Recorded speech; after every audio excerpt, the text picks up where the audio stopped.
Nice to meet you, Cade Kelly. All right, let's get right into it. Sounds good. Give me an example of a good decision you made recently. What alternatives did you consider, and why was it a good decision? All right, so a recent example I would use for this is I play baseball here at the college, and recently we played John A. Logan, who's a very good baseball team, and their coach is very well known. I was pitching, and he kind of thought their players were too good, and he had some choice words for me, and what went through my mind is like, the heck's going on? And I kind of wanted to just be like, I don't care about you, but then I said some words back that I shouldn't have, and I was thinking of just going on with my, life like it is, but I decided that he would be good for my recruiting to my next school. So after the game, I went and apologized to him, and it was a very good conversation to have, and I'm glad I did that because truthfully, that is somebody that could help me on later throughout the recruiting process. All right. So in your position, like your job, your class, or club, how do you define doing a good job? Can you give me some examples?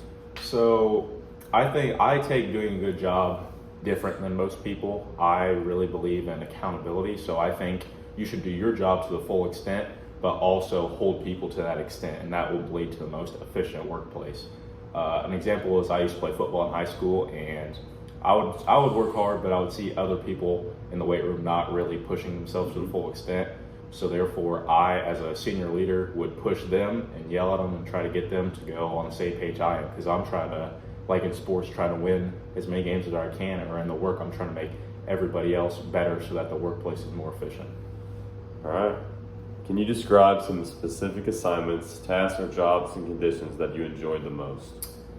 So over this past year, I worked as a waiter in a restaurant at a local spot back home, and I just really enjoyed seeing smiles on kids' faces and really just making their day, because they're not old enough to really fully understand roles in life and whatnot. Yeah. And so I'd say being able to put smiles on people's faces, something I really enjoy. So I would go with that.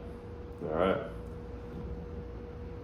Give me an example of how you determine the top priorities in your job or your school.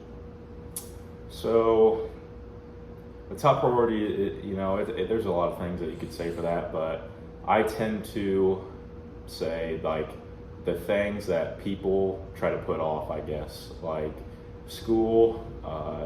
I would say homework.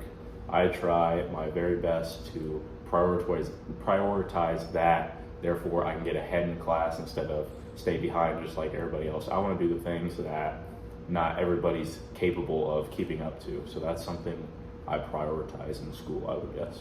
All right. And have you ever been too persistent, and what happened, and how could you improve the outcome?